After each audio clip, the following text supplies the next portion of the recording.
step I take, I move my truth. Every time they tell me stop, I use every comment, hate that makes my feel. Gather up my energy and boom, I hear them talking, saying the way that I move is so reckless. That is a part of my mind I've been blessed with, giving my blood, so I am relentless.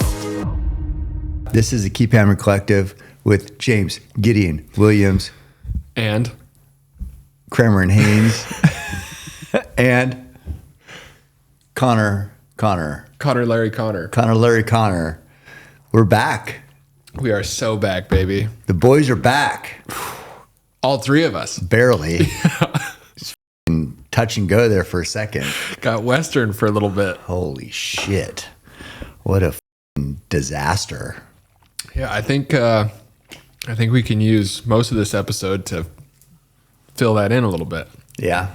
Okay. But first, I just want to give a shout out. Where are we? 16. Oh, 16. Okay. Larry's truck got broken into the other night, so to the piece of shit watching this, we are coming for you. Yeah. What does Liam Neeson say?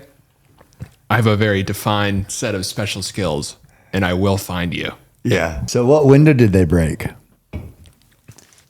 It was the back driver's side. Didn't unlock it or anything, just broke it, reached in and grabbed it. Reached in and grabbed it, yeah. Sad. Well, that's a great intro to this episode of Shit Talkers Weekly. Yeah, I thought so. It's been a little while, so got to get the people warmed up. It has, yeah. Yeah. Also, congratulations, you are a grandpa. I am. Yeah. Thank you. Crazy. Yeah. I just seen that little thing for the first time because I've been sick. Yeah. Well, I guess. So we're trying to be safe with it. So I saw it out here like Fauci style outside with 6 masks on. Full hazmat suit. Yeah. Hi, I'm your grandpa. That's nightmare fuel for that baby. Yeah, exactly. But yeah, the baby so far is pretty worthless as far as what it's contributing to society. I didn't see it do much of anything. Still contributing more than me. Yeah, I mean, oh, yeah, definitely, but mostly just eating. Yeah. Yeah. That's good. Shitting. Well, I guess we'll get into the meat and potatoes. Okay. Which is, I think, weren't you doing something last couple days, last There week? was a jog. I did a jog. Oh, you did a jog. Yeah. Okay. How was that? It was good. Oh, okay, good. Yeah. It was a nice jog in some cool country with a bunch of cool people. Oh, nice. How Yeah. fun. It was fun. Yeah. No. The old Cocodona. Oh, Coke donut. Coke donut 250, which is a lie because it's 256 or 7. Or 9. Just whatever. Rounded up to the nearest 100. Depends if you took the inside corner or the outside corner. Right. Yeah. So those little things add up. Yeah, right. Yeah. No, I wanted to start at the very beginning. And you were having some thought processes Yeah, sure. the night before. Yeah. So what were you thinking about laying in bed the night before? Yeah, it's all fun and games. It's all a bunch of f***ery until the night before the race, when you're laying there and I'm laying there in bed staring at the ceiling going, it's like 9 at night, alarm set for 3:15 a.m. Staring at the ceiling going, what have I got myself into? So I had so many people there. You guys, Branlin, I don't even know how many people. 20 people for me. So I looked. It looked ridiculous because I looked like the biggest diva, which I was very conscious of because I'm not like these. This was probably, I would say, the most competitive 200-mile plus multi-day field that's maybe been assembled. I don't know. I feel like it was the most anticipated for sure. Most anticipated, Yeah. maybe most stacked. I don't know. There's some great runners there. I mean, Yeah. biggest names in the sport. Well, Courtney is the biggest name in the sport. And then, a lot of people with a lot of momentum. Max, after winning Moab last year. Mike McKnight, the most decorated 200-miler that's ever been. Yeah. I mean, Harold, who is a defending champion, It's just some freaks Yeah. all the way down. And like, not to me, then there's others too. There's Finn Melanson, Jesse Haynes. It's just like all these people have had incredible success in this sport. And then me. And I'm laying there with this entourage, around the house and this big plan for, I don't even know what, but staring at the ceiling going, I should not be here. What am I doing? I was like this whole time thinking something's going to happen. Hopefully the plane goes down. Hopefully something gets me out of this, and nothing did. And then all of a sudden it was, in 6 hours, I'm going to have to run 250 some miles. And I am old. I haven't done a 200 in, what was that? This is like the eighth year. Yeah. Yeah, I've been hurt. Yeah. Definitely hurt. Haven't been able to run or train or do anything to give me confidence. And I'm just like, now it was showtime. And I'm like, I should not be here. Yeah. And now I'm like roped into this. What am I going to do? So that was my feelings. And I'm like, wow, I screwed up. On the flight in, every little bump of turbulence, we were sitting in the back going, we know Cam is hoping this plane crashes. Jeez. I was super, and the thing is, and I've said this before, you can fake a lot of life. There's a lot of people who are not tough, but act tough. Sure. Not cool, but act cool. And that's fine. And it's not, they don't care, but they act like they care. Yeah, right. I mean, you can fake a lot of shit.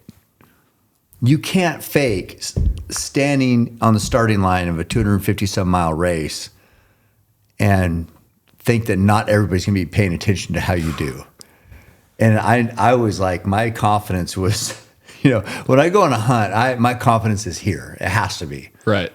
For this, my confidence was like below ground. So anyway, that's how it started. Yeah. Okay. So go to bed with those thoughts in your mind. We wake up and head to the start line. Like you said, 3:15 a.m. alarm. I think we got to the start line around 4. Yeah. Or right there in that Race was going to start at 5 a.m. Yeah.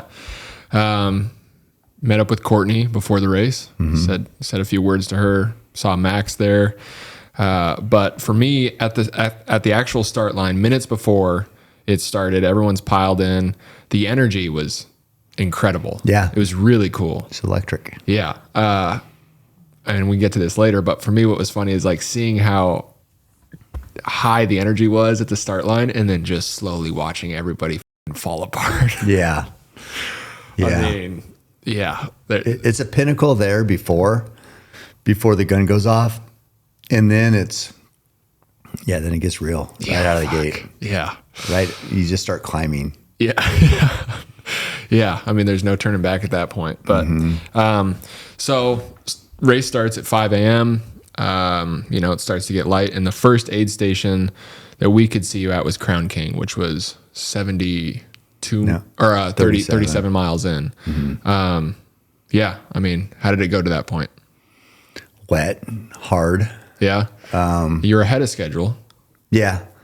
I went out super conservative, just in general, just because I thought, to be honest, there's no way I'm going to finish this race. There's no way. My body has been so screwed up. And this is, 40,000 feet of gain, competitive field, a long multi-day race. Yeah. And I'm like, there's no way. So I'm just going to do what I can do, not try to go crazy to start. So I was very conservative, probably back, I don't even know where I was in the pack, but just trying to like, okay, let's let my body get warmed up, get in a groove. And so I did. And was going slow, kind of started to pass some people, saw Andy Glaze, saw Eli, saw Shelby, which, love Shelby Farrell. She's, has been hurt. She broke her foot too. And kind of saw her like on this, for the first time, never met her in person, but going on this kind of little bit of a grind uphill. And so we talked and that was cool. But yeah, it went better than I thought it was going to go. My body was actually like, I was worried about my hamstring for the most part. My foot I'm used to. It's been broke. It's whatever. It's just like what that injury has done up the chain, which has affected my calf and then my hamstring mostly. So I thought maybe if I don't open up on a long stride that's not going to put stress on the hamstring, maybe I'll be okay. So this is all uphill anyway. It's like 11,000 feet of gain in that first 37. So there wasn't a lot of opening up the stride to get up that hill, but got up there and didn't feel terrible. 37 miles in, I'm like, you barely started, even though it's 37 miles. That's further than a 50K, but you barely got started on this race. Point is, my body felt okay. Yeah. Yeah. And I know Courtney and I think Harry and maybe even Dan came through there almost before they even had the aid station set up. Flying. Yeah. They were flying through there. They went out hot, which is cool. Yeah. That's what everybody wanted to see. And Courtney's always a gamer. She's always wanting to push as hard as she can. Dan hadn't done a 200, but he'd been putting in 160-mile weeks of training. He's just a freak. And Harry, of course, he looked, he won last year, but he looked, or it seemed like he was in better shape this year as hard as he was going. Because they got up there to that 30, there was an aid station at 32, and I got up there in like 7.5 hours because I said it was a grind and I was going kind of slow. Harry got up there in like 5.5, 2 hours. Crazy. Already. In 37 miles. Yeah, just freaking crushing it. And then, Courtney was right there too. Yeah. So yeah, just an epic battle up front. Yeah, I know after Crown King, we went back. I think some people were taking a nap, but I was glued to the live tracker, and then I watched. By the way, I wasn't taking a nap. You said some people. Oh, not you. Right. No, okay. On the team. That's great. I'm glad everybody's well rested. That's good. But watching, and then I watched Courtney overtake the lead guy. She was in solo lead. Yeah. And I was like, this is nuts. I told her, I said, I'm already your number one fan. And I was wondering, have I underestimated you? Because the way she took off and crushed that first 100, which sounds insane. First 100 miles? Is that just to say that that's like a good start? And it's 100 miles. Yeah. So, but for this race, you're not even halfway. But the way she attacked and dominated that first 100 miles, I was just like, I already thought she was a GOAT, but I might have been selling her short. Yeah. She went so hard. Yeah, so Crown King, there was a couple aid stations in between, but then to Fain Ranch, which was 112 or 108, somewhere right in there. That seemed like when the weather, also coming off of Mingus, that's shit really kind of started to go western. Yeah, I got to 90, so it's before Fain Ranch, I think, pretty sure. Yeah, 90 is where I slept. Okay. For a little while. Yep. That was my first sleep. I made it 90 miles. Thought I'd get, what did I get, an hour there? Yeah, 55 minutes? Whiskey Row, I believe, right? No. Oh, it was after Whiskey Row? Yeah. Okay. Yeah. Or wait, maybe before. I don't even remember. Let me think. I can't find it. Dude, my brain is still thrashed. But I didn't sleep for 90 miles. Oh, it'd have been Iron King. Okay. Yep. Slept for about 55 minutes. I remember looking, I had to make a post about my book. I had to do that stuff because that was the day the book was out. So yeah, I did a post and then I tried to get a little sleep. And then we took off out of there. Eli was there. He just got there. And I don't think he'd slept yet, but we took off through the mud. So that's where the mud started. And miles of mud. And you could not, it was like a 30-minute, it's like 30-minute mile. So like 2 miles an hour, maybe 2.5 miles an hour, which this is normally where you could run because it's just a cow pasture. Okay. But it had been pouring. Yep. So this cow pasture, which Arizona isn't used to getting a bunch of rain. So that mud was just sticking. Your shoes were like 10 pounds, felt like probably only 3 pounds. But when you're wanting shaving ounces, a few pounds on each feet doesn't help, right? So that was miles of that nonsense. And it was rough. Totally killed everybody's time. You know, the race just in general, people could go harder because it was cooler. Normally that first section is super hot. Right. People struggle with dehydration or lack of fluid or whatever, but this year it was hypothermia. I mean, people were freezing. Hail, rain, there's some snow, I think, maybe up on Mingus, but somewhat. Anyway, I saw snow a few different places. But yeah, this stretch of mud was so frustrating. There might be, in the film, there might be a little, me throwing a tantrum at a time or two. But yeah, so then that, finally we got out of the mud and then started up on the hill. It's like a 30-some hundred foot climb, 3,000 something foot climb, an elevation gain up to Mingus. And once you got off the bottom of the valley or bottom, wherever that cow pasture was, you got up some more rocks on the single track. Yep. It wasn't too bad. Okay. Still a grind. Yeah. Yeah. I mean, Conor was filming at Crown King, which, that first 37 miles and someone got pulled for hypothermia. Mm-hmm. Yeah. Which is wild, especially thinking of Arizona. But yeah, it was rough. Yeah.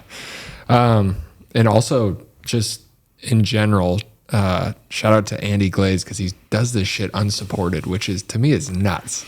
Yeah, it's not technically unsupported. Right. It's got drop bags. It's pacerless. Yeah. So he does it by himself, no pacers, but he still has aid stations and drop bags and things like that, which that's a big deal. It's definitely different than if it's completely unsupported, you're carrying all your shit. Yeah. That would be hard. So yeah, he does it with no pacer, which is, I mean, I don't want to, I'm just trying to define explain what definition of unsupported and pacerless and things like that, what that means for people who are listening. But Andy, for those that don't know, I mean, he's got a full-time job. He's a firefighter or EMT. And he's like got a streak of 200 and some weeks. 260? Or did he just hit 270? Okay, 270 weeks of 100 miles or more a week running. And that's including these races and all this stuff. It's like normally, I mean, he did the Monster 300, and then I don't know how many weeks ago it was, but like a month, I think. And then now Cocodona 250. So, and plus 100-mile weeks in between. Yeah, no rollover. Freaking stud. Yeah, crazy. Yeah. I like seeing his story after Cocodona. Like yesterday or Monday, he posts his watch and he's like 0, for the week. And it's like, yeah. And he's just got, I mean, so much passion. Yeah. Because you couldn't do that unless you loved it. He loves it. Otherwise, no one would do that. I guess. It's got to be miserable. I don't know. So saw him. Shout out to Andy. Great job. Wow. Impressive. Yeah. Okay. So coming down off of Mingus Mountain, down into Jerome, just for people listening, we had two camera crews, unfortunately for you, but we were swapping. I didn't notice. Yeah. We picked you up again when you came down into Jerome. It was wet. Yeah. It was pouring. It was. But the thing is, that stretch from Mingus to Jerome, I freaking passed people. I was reeling people in. So by myself, had nobody with me or whatever. Ran with Shelby for a while, which she had her pacer, which is just a stud, I think top 10 at UTMB, she said. And they were going good. I went to pass her and Shelby said she was just getting ready to put her poles away. She's like, I was just getting ready to send it. And I'm like, can send it. Yeah. Oh, go ahead. I'm right on you. And so she went, she's feeling good. And I just followed along behind and we were going good.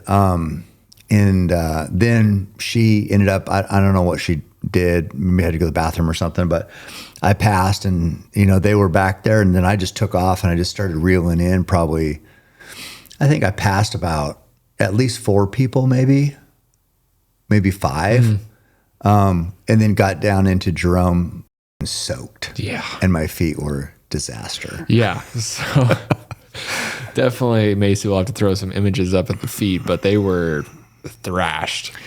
So for people that don't know, also, when your feet get wet and your skin gets wet, so there were some river crossings, but mostly it was the weather, pouring rain. And when your socks, shoes, feet, skin are wet, it gets really soft. Soft skin for 200 some miles, not a good combination. So because my feet were so soft, and Jerome was at, what was that mile marker, do you know? 130, let's see. Just shy of 130. It was 126. Okay, so after 130 miles with soft skin on your feet, it's a mess. Yeah. It freaking hurt, dude. I mean, your feet looked like they were attached to a cadaver. I mean, it's like, and I don't think people realize on these races too, if you're trying to, it's not like I'm going to win this thing, but I don't want to get embarrassed. So every second is valuable. Either you're moving, running, walking, hiking, eating, getting bandaged up, or trying to somehow, I got to sleep for 5 minutes. Yeah. Oh, sleep. But it's that. There is no real downtime. No. It's like you have to be doing something productive that's going to help you to keep moving, or you're moving just in general, or you're problem solving. And it's like, it never stops. So it's like for 84 hours for me, it was go. That is exhausting. Yeah. Yeah. I mean, at the aid stations, there was never a time where it was just like, all right, relax for a second. You're getting your shit worked on or whatever. It was brutal. Yeah. And as someone who hasn't seen that before, I mean, it's tough to like see the condition you're in and be like, all right, you got to keep going, and not be like, hey, this shit is now on my conscience if something happens to you, Yeah. It's not good for you. Yeah. I mean, I don't even know what I looked like. I know there's times where I was, and you'll probably talk about where I was talking, but the words were incorrect. Yeah. So that was next for me, is when we picked you up at Fort Tuttle. And that was brutal watching you come in there. What mile was that? That was 212. Yeah. So by this time I had slept, I think the one time for like 55 minutes. And after 200, so this is probably 60 hours in. Let's see. Yeah, it was. Yeah, when you came in, would have been right in there, because you came in right at 12. Okay, at 12, let me think. So 12 at night. Yeah. So 5 in the morning to 5 in the morning to 5 in the morning. 12 at night. Let me think. What would that be? It'd have been like 67 hours. Yeah, then. 67 then. Okay, so in 67 hours, right, exactly 67, I slept 55 minutes. Yeah. And you could tell.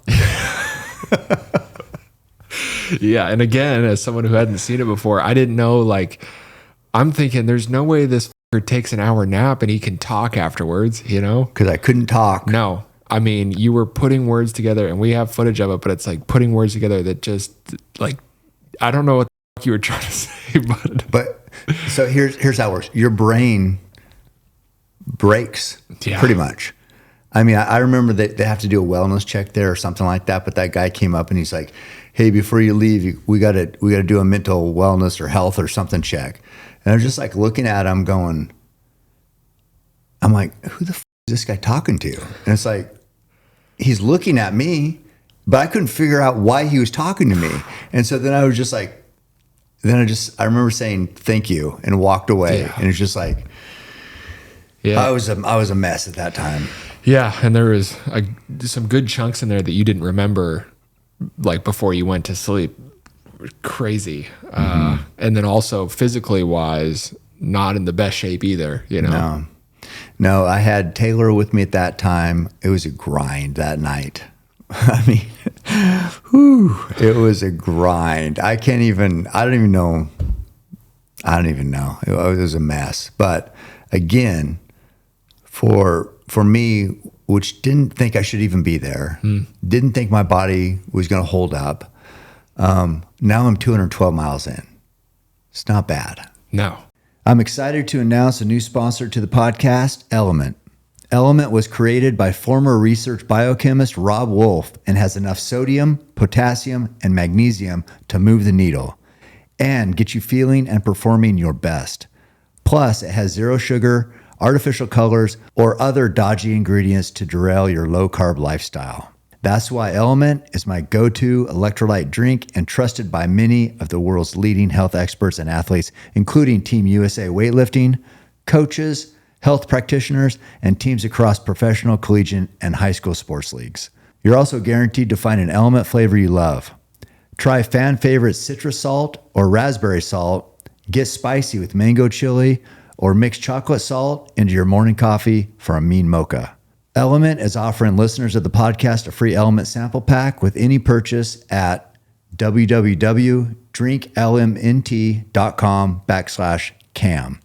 Also, try new LMNT Sparkling, a bold 16-ounce can of sparkling electrolyte water. Mud Water is a Healthy Habits brand best known for its popular caffeine alternative. It's got 4 functional mushrooms, and the purpose is to never leave you feeling jittery. Don't get me wrong, I love coffee and usually drink 5 to 6 cups a day, but Mud Water has helped me cut back a little bit, especially once afternoon hits. I still even throw a little Mud Water in with my coffee, and they have a really good coffee creamer with MCT oil. Each ingredient was added for a purpose. Cacao and chai for a hint of caffeine and hot chocolate-like flavor.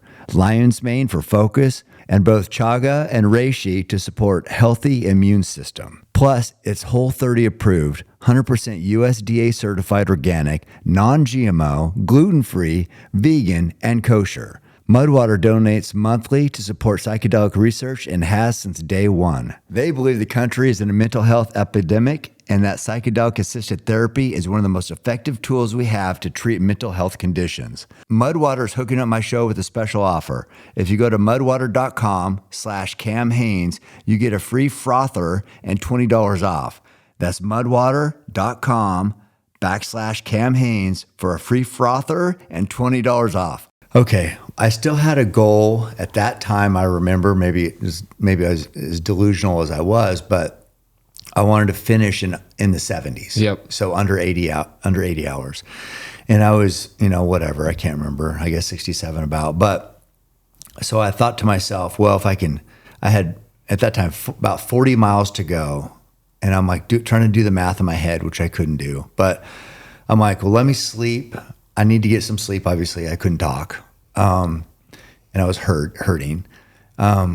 So I wanted to get 2 hours there because I thought, well, I can't remember what I was thinking in my head, but if I had 9 hours or some thing in my head to get 40 miles, if I slept 2 hours, maybe I'd be back on my game and I could take off. I had like a 17-mile section, I think, in the morning. Yep. By yourself. But yeah, or whenever I started. So I started at like 3 something by the time everything got squared away. And I had 40 miles to finish. I had a time I was trying to get. So after an hour, then I couldn't sleep for the other hour because it's too hot in the van. We had the heater cranked because I was freezing, but then I was way too hot. So anyway, I did get an hour there. So if it's like, or maybe that was where I got 55 minutes and 45 the time before. But anyway, point is I got a little sleep. Problem was, I got up, my body was broke. Yeah. Yeah, I could not take a step. And as I said, they're going to check you, right? Because they want to make sure people aren't going out, because this was 3 a.m. I'm going out with no pacer. And this part of the trail is like a million trails, and it wasn't. And then at night, it's hard to see some of those flaggings. So a million trails taken off from whatever trail you're supposed to be on. So you need to be on your A game. And they want to check that out. But I can't go over to get checked out, and I can't walk because they're going to be like, how do you expect to get through this if you can't move? So in my head, I'm like, I have to act like I'm fine. even though I couldn't do shit. Right. Could barely stand. So I somehow limp over there. You got to go in to this back room to get checked. And I just was like, okay, right now I just got to be on stage. Went over there, walked sort of normal. And he asked me something. Yep.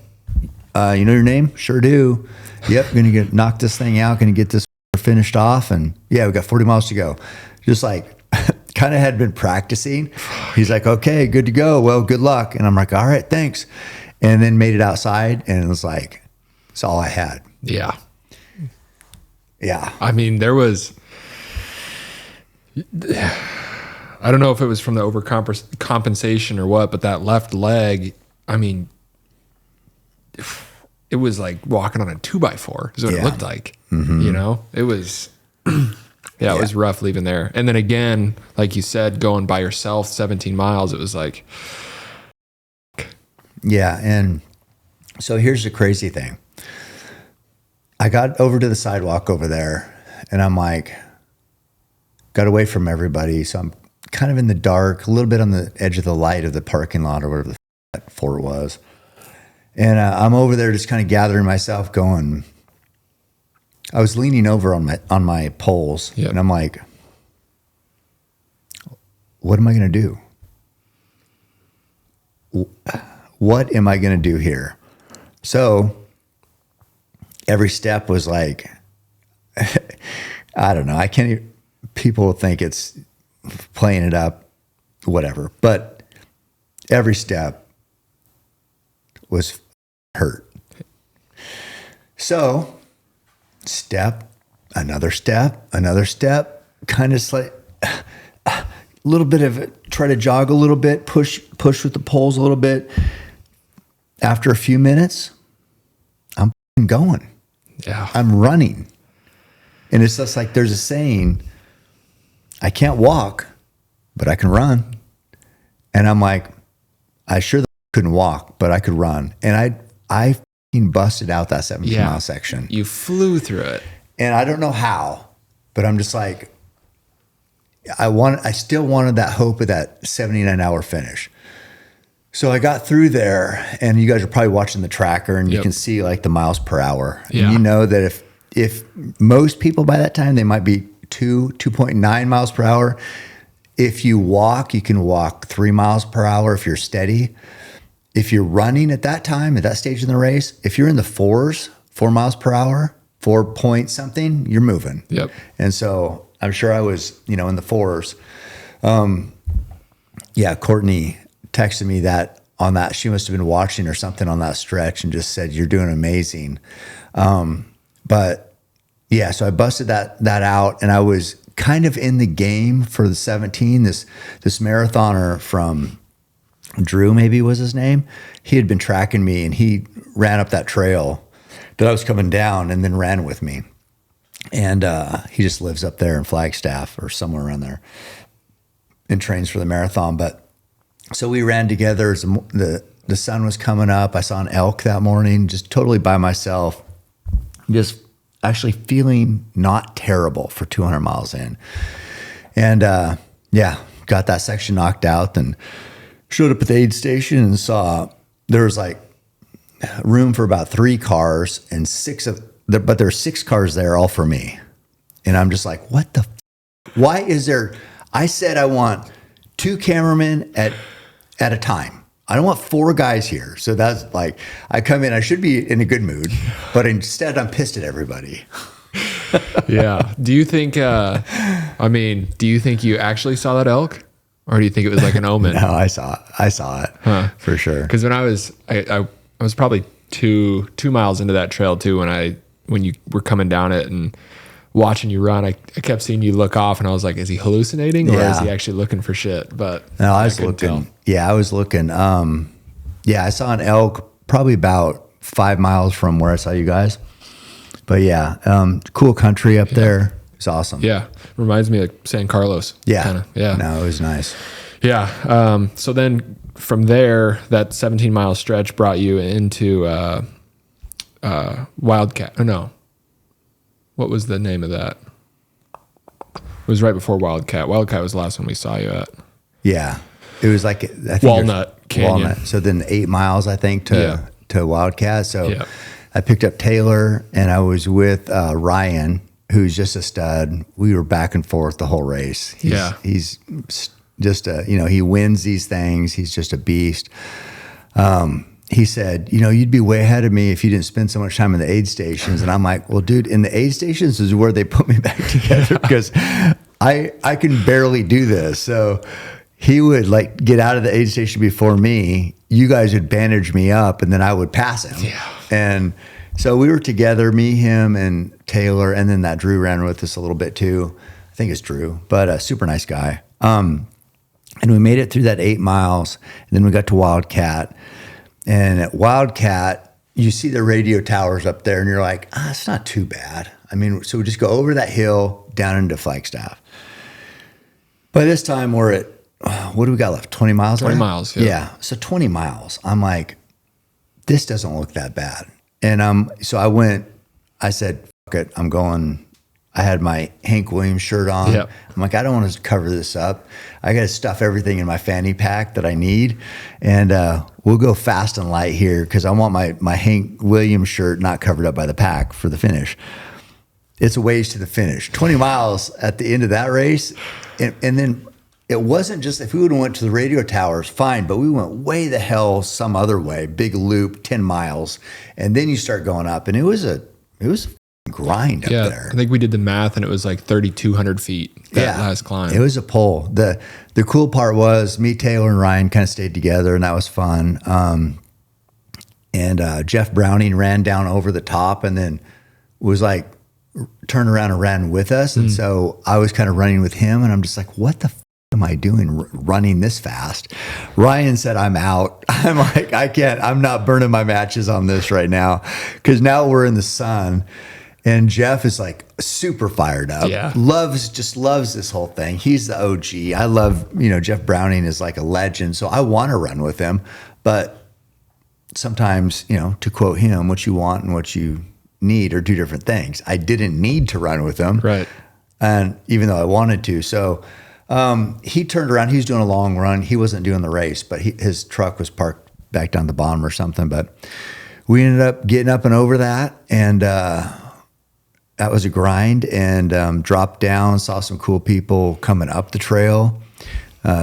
Really steep going up, but super steep going down on dead legs. It's like 2-foot drop-offs and stuff. My legs actually were okay at that time. And then we got down, and there's the last aid station, 3.9 miles from the finish. And I was sitting there. And there's so many ups and downs in these things. But I'm sitting there and I'm like, okay, we got less than 4 miles, which seems like nothing. I'd walk the dog here 4 miles. At that point, I'm like, could anybody ever quit at this point of a 256 miles? Because I felt like, it wasn't like I wanted to quit, but it was on the table. Yeah. Right. It was, okay, I'm not going to say, let's just put our options out here. We could quit. We could, and there's 2 runners coming hot. Yep. Like a Dante or something like that. I can't remember. Dante, yeah, super nice guy. And then Shelby was coming. She'd been saying she was hunting me all night, and she's a machine. So I'm like, okay, I could just sit here, lick my wounds. They'll probably pass me because they were coming hard. Yep. And I wasn't going hard. But I look over at Ryan and I'm like, well, there's only one way to end this thing, get this thing. Oh, we got to go. You ready? And so we sat there for just like a second and just got up, just started covering more country. Not fast, but you can, there's another saying at ultras, beware of the chair, because the clock's not stopping. Yeah, right. So if you're sitting in the chair, you're just burning time. And I just said, hey, we just got to get up and go. So we did, and got in there to the finish, then once you get down, there's a little more climbing than what you'd want on that. It's kind of rolling on the side of the hill on the shoulder of the mountain there, which they tell you like, oh, all your climbing's done. So when they say it's done and you see like even a 10-foot little hill, you're like, what the I thought we were done. What is this shit? when you're done, you're done. So, whining a little bit, but get up there. Then once you start dropping down into Flagstaff, you go through this park. Then you start seeing people. Then it's like getting exciting. And then they're doing the live stream interviews, and you make it down into, it's just epic. Yeah. That the ending there, like once you got into the town kind of, everyone's waiting and cheering. I thought that was super cool. People are honking and the energy there kind of, it comes back up similar to the start line, which is really cool to watch people get so broken down and then get lifted back up. Like they'd finally accomplished this seemingly impossible task at the beginning, Feels daunting to start. It's a long way, dude. Yeah, I know. This is such a stupid comparison, but even in like the 50Ks I've run, I'm like, okay, I know it's not going to be perfectly 31 miles. Yeah. And I know when I hit 31, I'm going to be pissed at every extra step I got to take. Yeah. So how did you feel at mile 250 knowing that you had 6.5, 7 left? Yeah, I felt like I got f***ed over. It's like, this is the Cocodona 250. Where's the finish line? Yeah.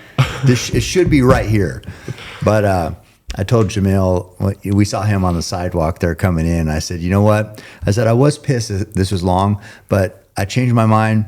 We got 7 free miles. Yeah. We paid for 250, 7 on the house. I said, so thank you. Yeah. So yeah, but by that time, it's all good. Yeah. You made it. Yeah. Wow. The attitude isn't the same back there a ways. Right. Yeah. But coming into the finish was super cool. You and Ryan, stayed together. You fell back a little bit because your live stream interview. Yeah. And then you sprinted. This is what was nuts to me. You sprinted in the road to catch up to him. And obviously you didn't run a full mile at this pace, but it had to be in the 6s, I would think. You were hauling. And you said something to me, which was you hadn't really tried to open up since your hamstring injury. I hadn't, no. Yeah, which is crazy. That was a good sign because not only did I catch up with Ryan, but also my hamstring didn't snap. Yeah. So I'm like, right now, I don't feel my hamstring.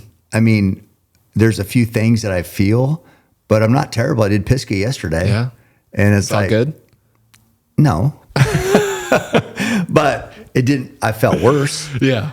So yeah, that's a great sign. My body held together somehow. When we do this film and people have seen this, but so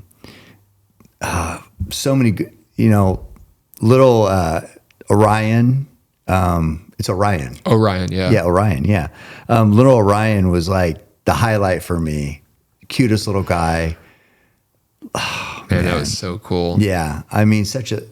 That family, was energized just by, I saw him at Munns Park, I think it was, and then they came to the finish with the book. His dad said he ordered the book and he hadn't got it yet. So by the time I finished, they'd got the book and they were at the finish line and he ran in with me.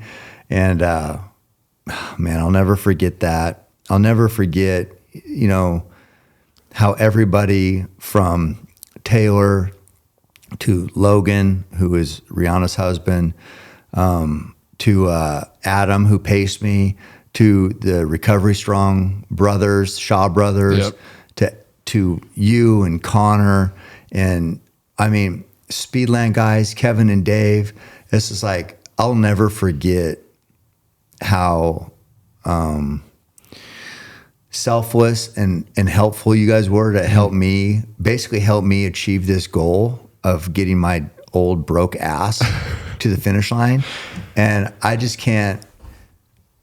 can never repay everybody's effort because this is not a small thing to dedicate that much time. Sure. 3.5 days for you guys. Of course I'm running, but you guys are driving, figuring out how to sleep. Oh, Brandon and Caleb too. Yeah. Figuring out how to sleep, where everybody's going. It's like, it's a big deal. It's hard. Yeah. There were a lot of logistics to handle for sure. I know for Conor and I, we had a blast. Did you? Yeah. I thought it was fun. I thought, it was, I thought Conor really stepped up to the plate with taping your feet and shit. Oh yeah. That was super cool, but just hopping from aid station to aid station and watching you come in broken and then leave, you know, just like there's no other option but to keep going. It's pretty incredible. You know, Brandon and Caleb were definitely more vocal about how inspiring it was. I don't often vocalize that just because I'm like, you know, if you're inspired, do something about it. But it was incredible to watch. I haven't seen anything remotely close to that, you know, to watch somebody come in how you were later on in the race and just like, there's no option. I have to keep going. I have to take another step. And especially when you had every right really to not even stand on the start line. I mean, broken foot, hamstring, you know, your granddaughter was expected soon, 57 years old. And yet there you were and you finished in the top 20. It's incredible. With that, you know, I know I told you I gave you a little shout out to the doubters and the haters in my interview. Yeah. But that was at like mile 234, 235. So I was calling it a little early, but I had faith. Yeah. Thank you. Yeah. It was super cool. Yeah. It's, there's no way to ever describe what it takes to finish one of these things, but it takes a lot. Yeah. Trust me. I mean, I don't know how you were feeling, but I could see, you know? Yeah. It's for those people out there. And that's what I wanted to, in my live stream interview, I said, I know people are going to see this. They're going to be like, that looks amazing. And it is amazing, but it's very, very, very hard. You will be miserable. So yes, this, of course, in the sun, heading to the finish line, of course, this looks great, you know, amazing, crazy. This is what I've always dreamed of. There's going to be times at 2 a.m.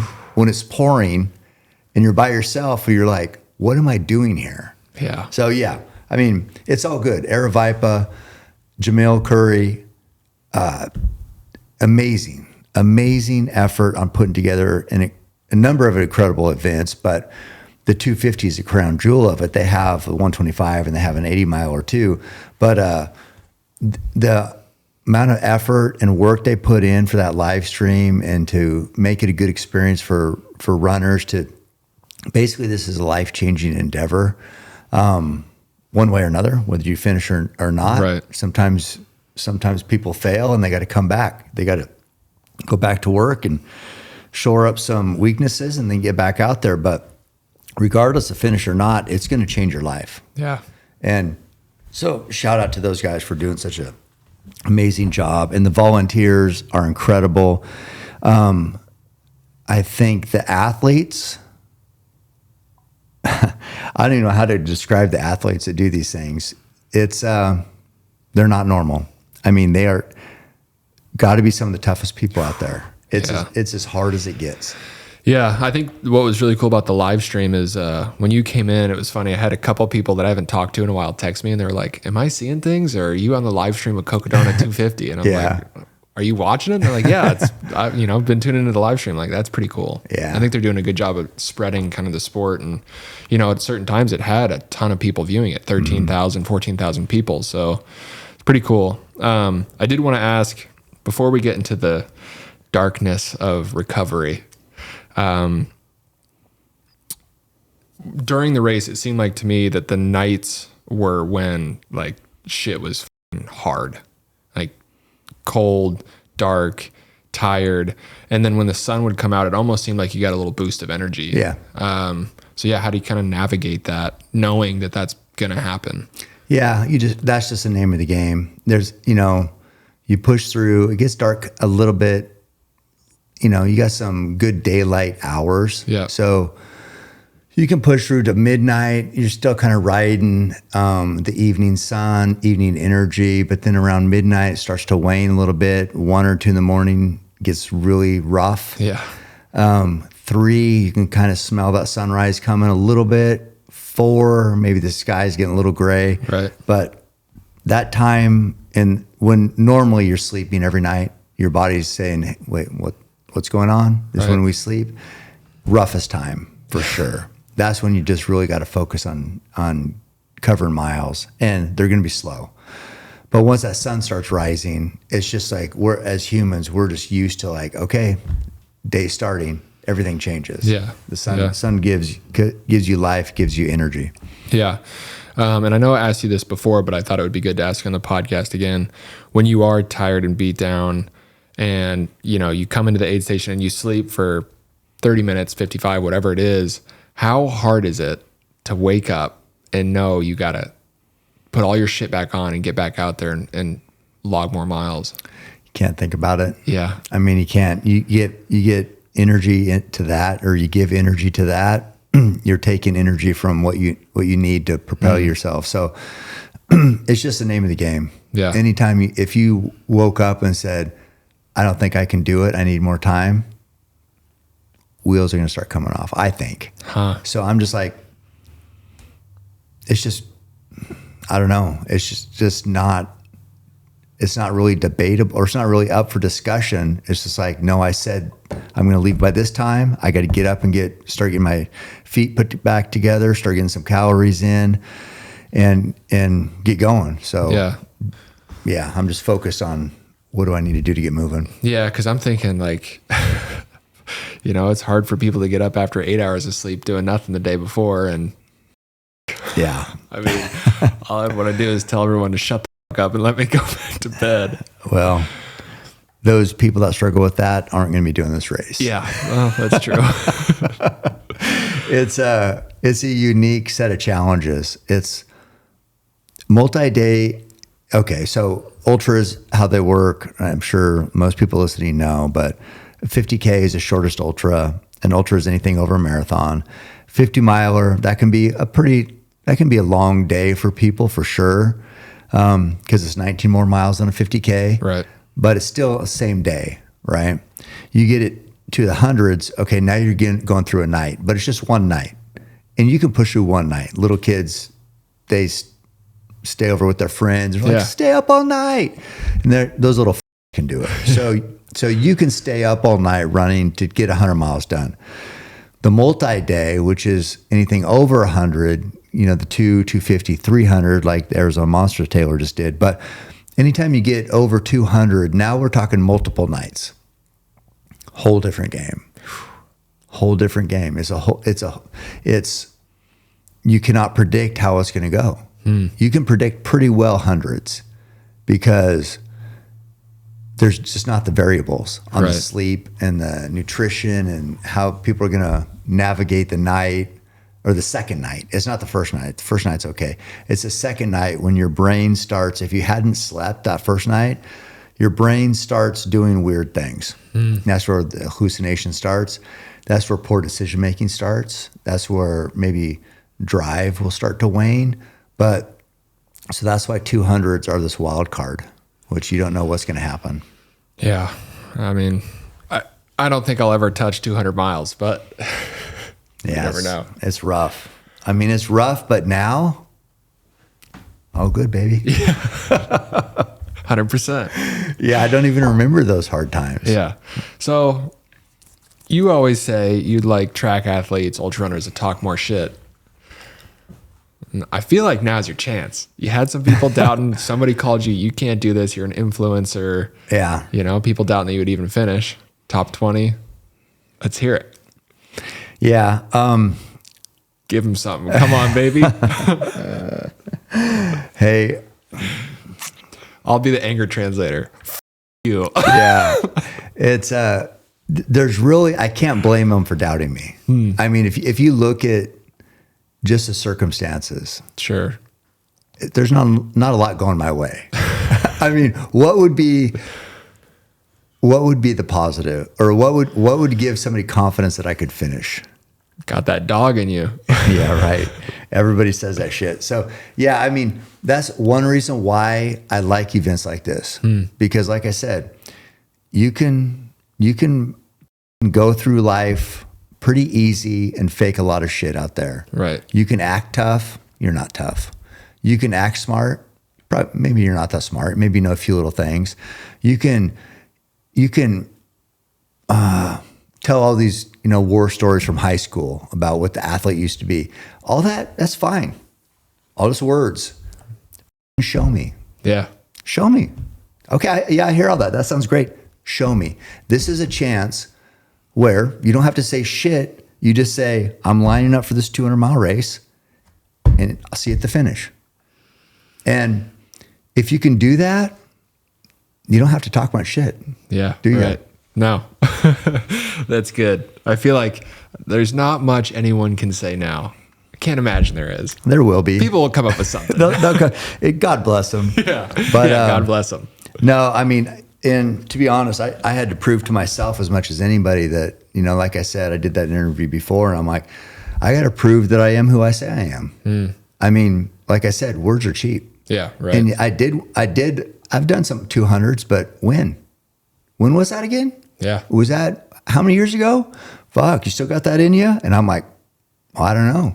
Yeah. Guess we got to find out. But yeah, so I proved to myself that, even after having no confidence that night before, wondering what the hell I was thinking, it's like, this is, these are all freaks. I'm lining up with freaks, trying to run with them. And it's just like, I'm old. What am I doing? So yeah, I mean, it feels good to, I don't know. It feels good to do what I set out to do. I mean, and it's a really big challenge. Yeah. Well, people might be wondering, we said it was touch and go. Maybe they think that was part of the touch and go, which it was, but I think most of the touch and go came after the race. God. Yeah. So, I mean, here's the crazy part. First of all, this race is really hard. An example, the hospital said 30 runners came in from the race. So 300 and some runners. So 10% had to go to the hospital, which that may be a deterrent for some, but for a lot of people who do stuff like this, that's going to be an allure. They're going to be drawn to that because it's like, whoa, okay, that's a challenge. That's what I like. But the reason why I know how many people went to the hospital is, and it wasn't necessarily from the race, I don't think. No. But after the race, I don't know if my immune system was so shot from getting less than 2 hours of sleep in 84 hours, and I was just wide open to anything out there. But I got sick as hell. I have never been so sick. So I went to the hotel, was feeling okay, actually slept pretty good that first night. And then, woke up the next day, and I was supposed to fly out, I think, that day. And I could not get out of bed. I mean, I was just like, I would take a sip of water and puke. Let alone food. So for, I think, 3 days or something like that, I could barely eat. This is after my body had just used everything and more, and it needed fuel to recover. I couldn't even get water down. So I thought, I didn't really know what to do. I thought, I hate whatever, doctors, hospitals. I just don't hate them. I just never go. Because usually they say, well, whatever, keep your chin up, champ. Yeah. Go take an aspirin and we'll see you in the morning. But so they hadn't really done much for me before. And I was just going to ride it out and just be like, no, this is just some little, I don't know what this is, but I'll be fine. Wasn't fine. Could not sleep. Could not eat, could not drink. So finally, Conor came in after, I don't know what day this was, pushing back my flights because I couldn't leave this hotel room.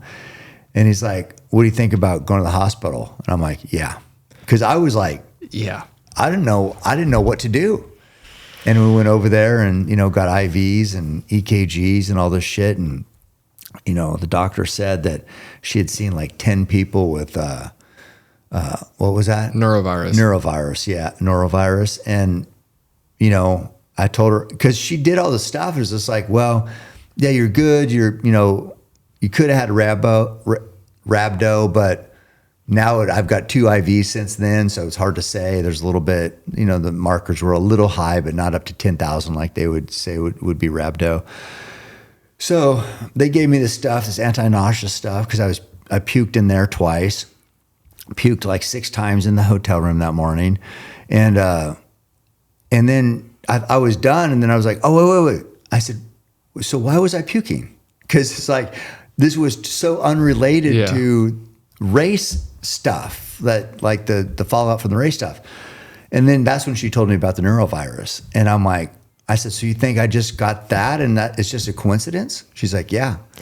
And I'm just like, okay, cool. Well, that was fun. Fucking terrible timing. Oh my God. Terrible timing to get norovirus. Yeah, because she said she'd see, I think, 10 or 15 people that day with it.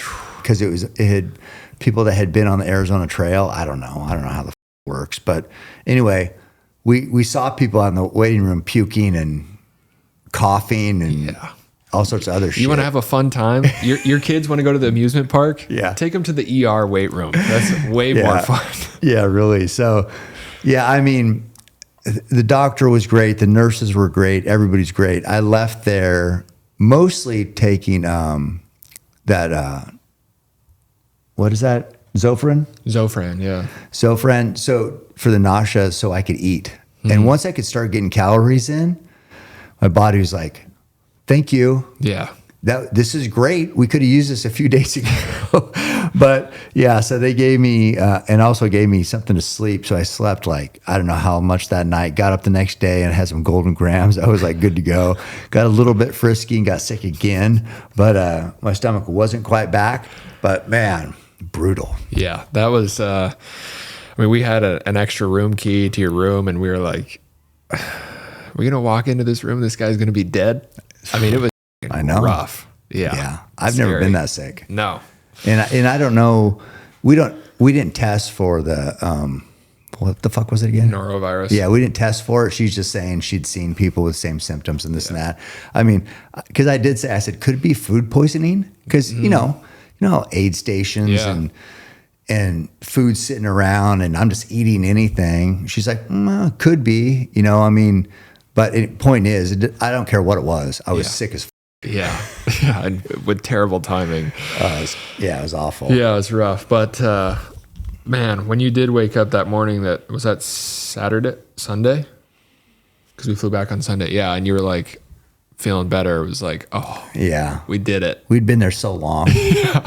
My God. Yeah. Yeah, I was already like at the end of the race. I was already feeling pressure because so many people were there for me, and I felt like I said, I told you guys, I was just like.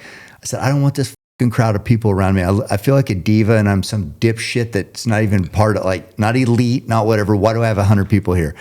So I want, and plus I'm like, I need to get this finished so we can get the out of here. So you guys can go home to your families because it's a big commitment. And so I felt pressure to get done, to get everybody home that had helped me. The Recovery Strong, Taylor, everybody's got jobs and shit to do. Adam,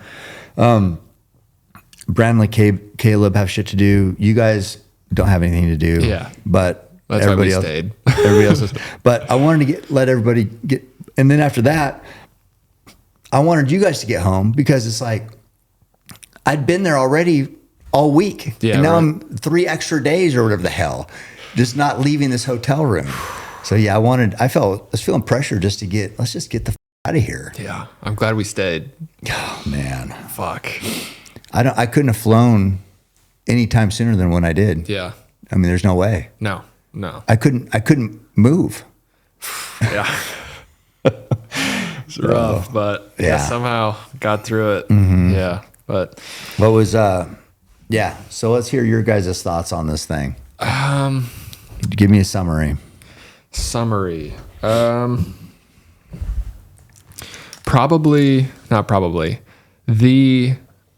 most incredible display of human will, one, from everybody involved, all the athletes, really. I don't understand how, like, honestly, you were really in good spirits most of the time. And I know how I get when I'm in pain and I'm an asshole. Yeah. And a lot of people were in good spirits. I'm like, damn, I need to be a better person. But so I'd say definitely the most impressive display of human will I've ever seen.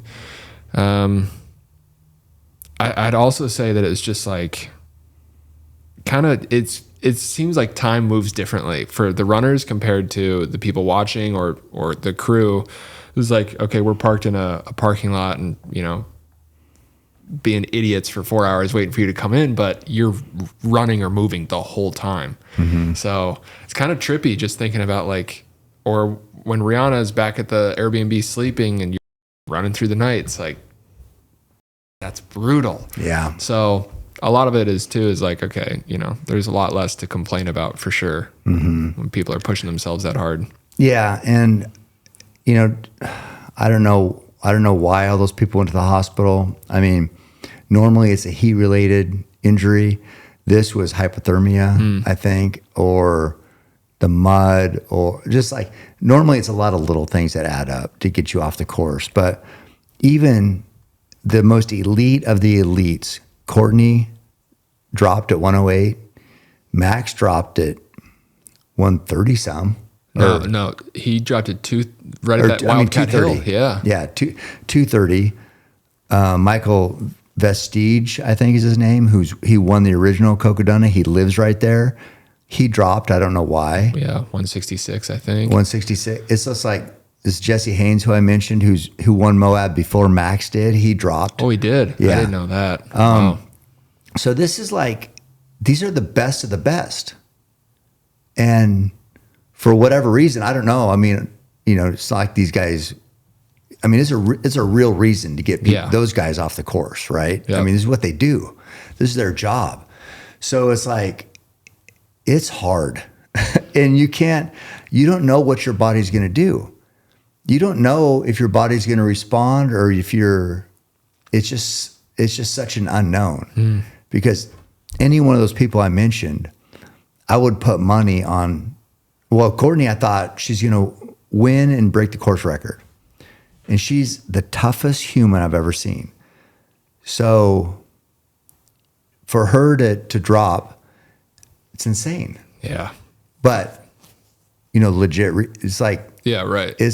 I don't doubt she had to, right? It's just, exactly. It's just weird. It's just weird how you think you know, okay, this person, she's going to do this. This guy probably gets second. This guy should get third because he's a beast. And then who knows? Yeah, I mean, it's not like some little minor thing. No. Or with any of them. Yeah, I mean, watching them drop that's kind of when it started to get serious. Is like, no, somebody told me Courtney dropped. I'm like, no, she didn't.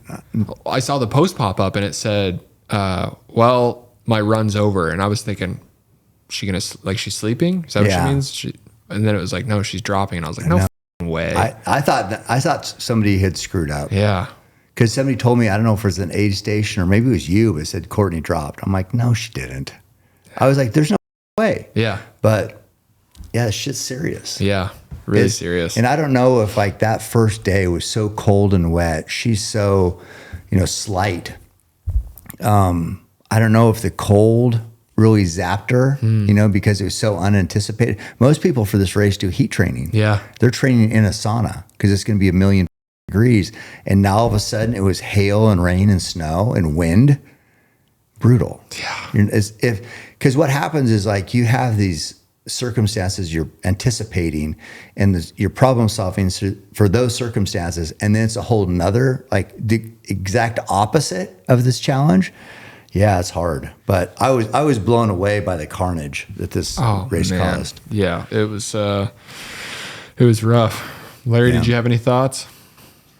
Yeah, I mean, you and I kind of talked about our thoughts, so mine are similar to yours, but I think the biggest kind of standout for me from the whole race was that second night coming into Fort Tuttle when there was no life in your eyes whatsoever. Like you were dead.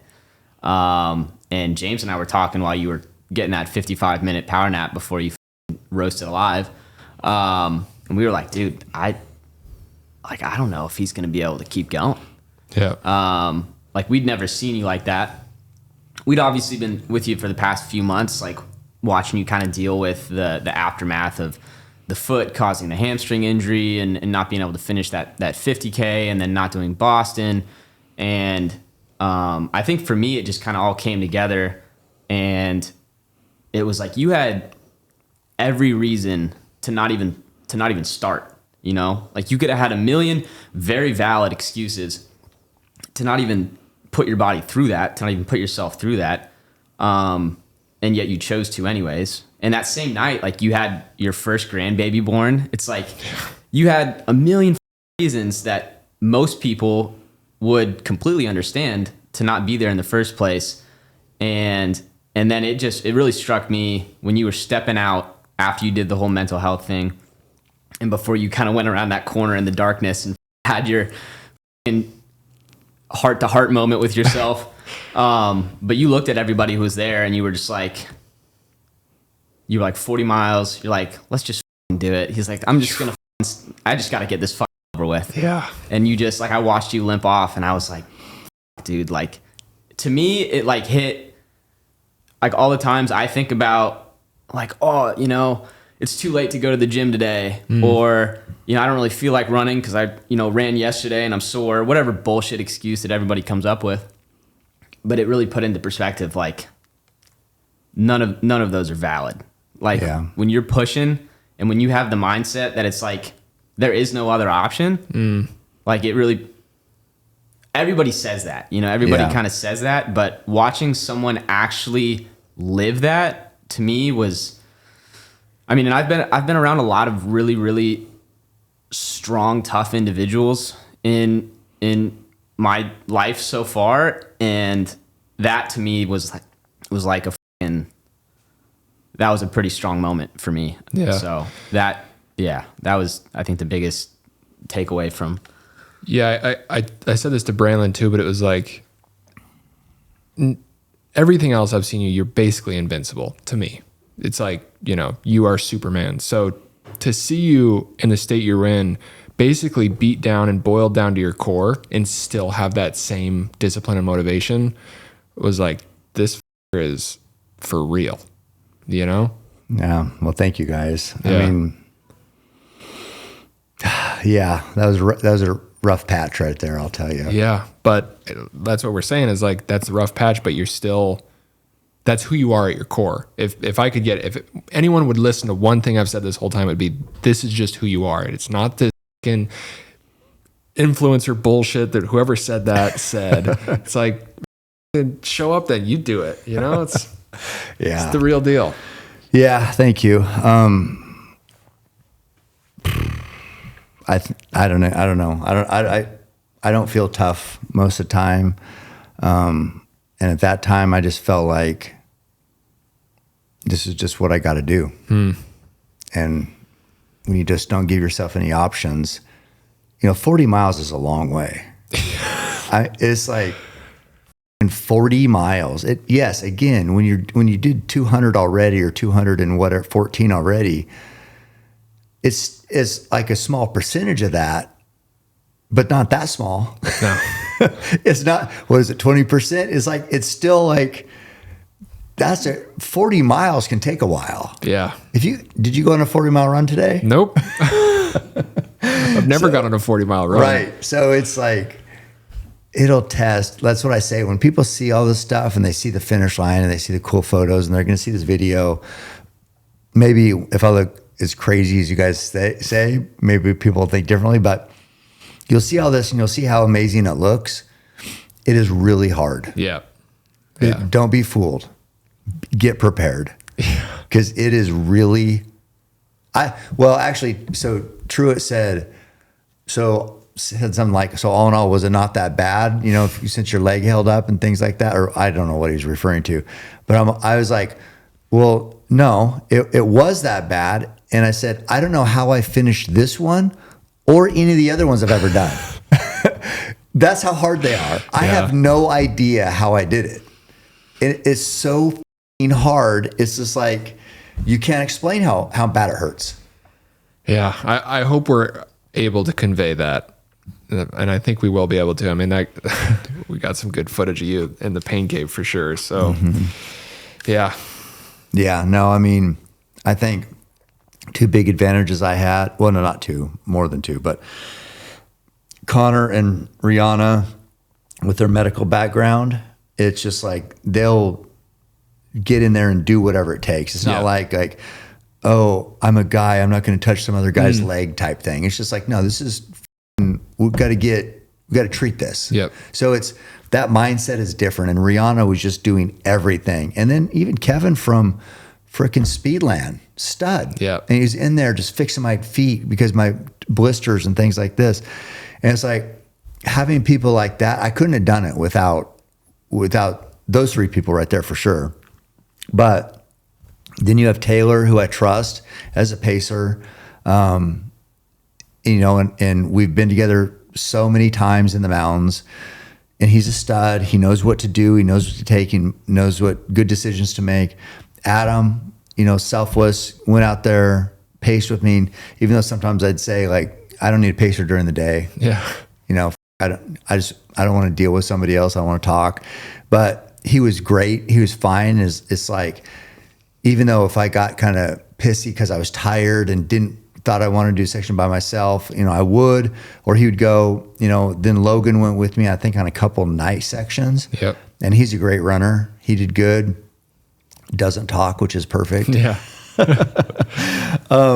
So yeah, it's like and then the Shaw brothers who were in that whole team, they would get there and just get everything set up. I mean, coffee, bed. So I could get in there and just, you know, other than Fort Tuttle, when I was like, where the am I sleeping? But just so, I don't know. I just can't believe how giving and selfless every person was on that was supporting me on my team. I felt like I had way too many people there, but every person contributed to my success. Yeah. It was cool. Can't wait to do it again next year. Wow. You know,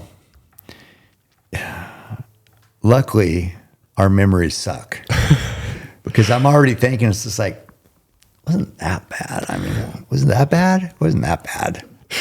Yeah. Getting sick was, yeah, but that's not going to happen every time. No. It really wouldn't have been that bad without the sickness. Yeah. I mean, your brain is so messed up. You're just like, yeah, let's just forget all that brutal stuff where you felt like you'd rather be dead. Man, that was tough, dude. Yeah. These 200s are legit. Yeah. I mean, what are you going to do? I don't know. But yeah, got her done. Yeah, we did. Got the buckle. Yeah. Don't know how. Damn buckle. Damn buckle bunnies. Yeah. Well, good shit. Do we have anything else on your note list? I think that was it. Speaking of buckle bunnies, I got a joke. Okay. There we go. We've had too long of a podcast without anything getting cut out. So Yeah. That's true. what do you call a lesbian dinosaur? Scissor something-isk. What is it? A lick a lot of puss. I was going with the scissor. But yeah, lick a lot of puss. That's a good one. He's been saying that one around the house all day today. Good practice. See how good he was? Yeah, no stuttering. No, look. No, he just fucking. I know. Tell a joke. Look at me, boss. Aren't you proud of me? Well, I did find, okay, we're done with Ransom Canyon and the big jubblies, but we're on Friends and Neighbors. Have you guys seen this show? Mm-mm. With John Hamm? It's on Apple. Is it good? Yeah, really good. Funny? Or no? Yeah, kind of funny. I mean, it's just good. Oh. Yeah, I'll so have to watch it. that's my pro tip. I watched an episode of Naked Attraction. Have you seen this show? No. This is f***ing nuts. It's on Okay. HBO. It's Yeah. British. And basically they bring in one contestant and there's 5 people to choose from, but they just expose the lower half and they're butt ass naked. And they show everything. The on lower show. half? Really? God. And they do f***ing close-ups. What? Brutal. Of their penis? Penis, vagina.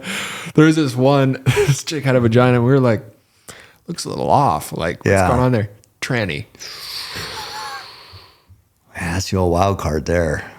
Yeah, you got to be careful with that Like, one. all right, we called that one from the beginning. Yeah, wild. So I don't think I'll be watching anymore, but Yeah, right. Yeah, we've already got the popcorn going for tonight. Yeah, good shit. yeah. Well, I don't know. That's good. Larry, you got anything to close us out? That's it. I just had my joke that I've been saving all day. Okay. We're gonna have Brian on. Brian, who? Cowan.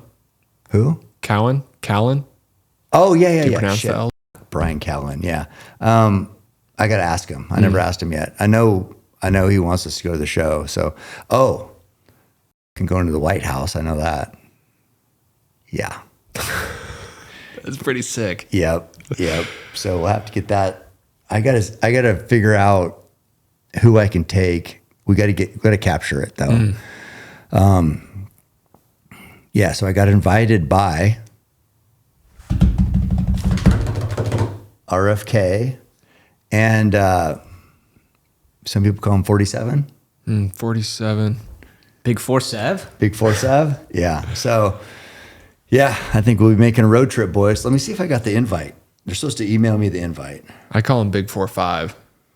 Well, he's both. The two-time, the Two-time. double champ. Yeah. The double champ does what he wants. The double champ is here. No, I don't have my invoice, my invitation yet. But yeah, so that'll be fun. Yeah. He will have to decide who you can take because this is going to have his mouth sewn shut. Because your background check. Yeah. Yeah. Oh, gay. Yeah. Can't. Tranny. Yeah. Drop him. All right, guys. Thanks for tuning in to Shit Talkers Weekly, the Cocodona 250 recap. Thanks to everyone who helped me be successful, especially without these two right here. I swear there's a chance I wouldn't be right here right now. It was not good for a while. And I told these guys, thanks, you guys probably saved my life. So thank you, James and Conor. Yeah. All right, guys, keep hammering. Someone to blame, they sent their hate, it fuels my pace. I am Roy Tough, I am the change, the fuel in dirt, feeling like Cam Haynes. Oh, give me the Mars, nobody wants, I'll give you my heart, I carry the